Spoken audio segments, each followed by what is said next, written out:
بسم الله مقعيق ويحيى عبد علي يحيى باش ما نسمع ويدين سو تبيني مقعيد الله يرحمه مسند وهذا maalmuhu isniin iyo axad iyo salaasiye arbiciye mid weeyaan iyaga isku ururo hadba wiiga u gubiyo bila aadmi sheegtiyo cimrigiyo awaashiyo qarniyada amaamuda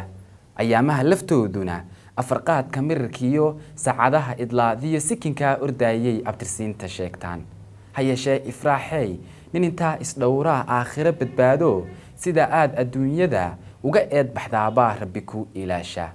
waqtiguna ayaantaad farxad ubax barwaaqada ku ildoogsanaysu orod iyo xawaaraha kabti kugu agdhaafa marka aad se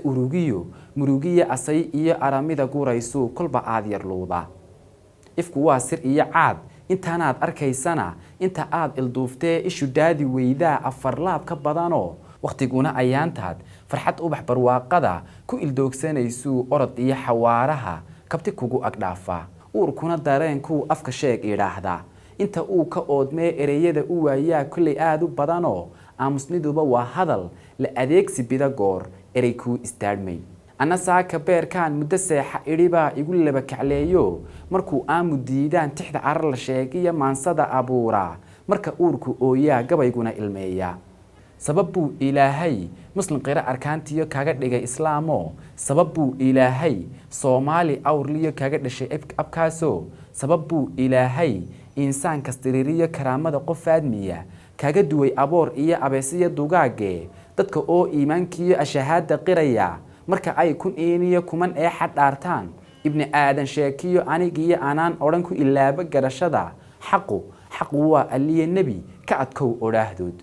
asalkay lahayd iyo dunjigay ku ahabtee marka qolo asqowda u shaqabata diintee qolo kale ayaan iyo u awooda sheegtaan qolo kale iftiin iyo u astaama sheegtaan inkiraada qolo kale ku awaajifaafshaan nimba gaarsi aragii ayadaha u kala guro duco waa allow sahal istighfaartu waa diin iglan waa Mareykan kolka ay Israa'iil labadaba afkood tahay carabtiya imaaraad inta la isu daba maro midba agab ka soo gado Iiraanna lagu diro Falastiin la iibsado Afrikaanna sheekiya i'tiraafka lagu sabo waa been nin aakee kugu yiri itaashe jihaad waa afxilashada akhriska iyo qoraalka iyo qalinka iyo adeegsiga ururada qabiilkee lagu eexdo beeluhu kolka gelin axsaab iyo qaran loo abaabulo duqaydiya islaamaha ubadkiya caruuraha inta loo tolay dhaho amba baxa daraadii amin loo dadaal falo kolka loo ansixiyay xilka loo agaasimo iska daacid kale oo abtigiis daraartu in yar oo cadaalada idilkeed ka laayahay hays oran isbiime duul wada asqooba ka awti dhagahe ashtakada hasii badin aadna haw calaalin arlig iyo dhulkaagana oday ka tagayay haw nicin afmiishaar abidka haniyad jabin mabda'aaga ku adkow axda iyo dhawaaqiyo alwadkiyo baroorta dadka qaar u iido markaad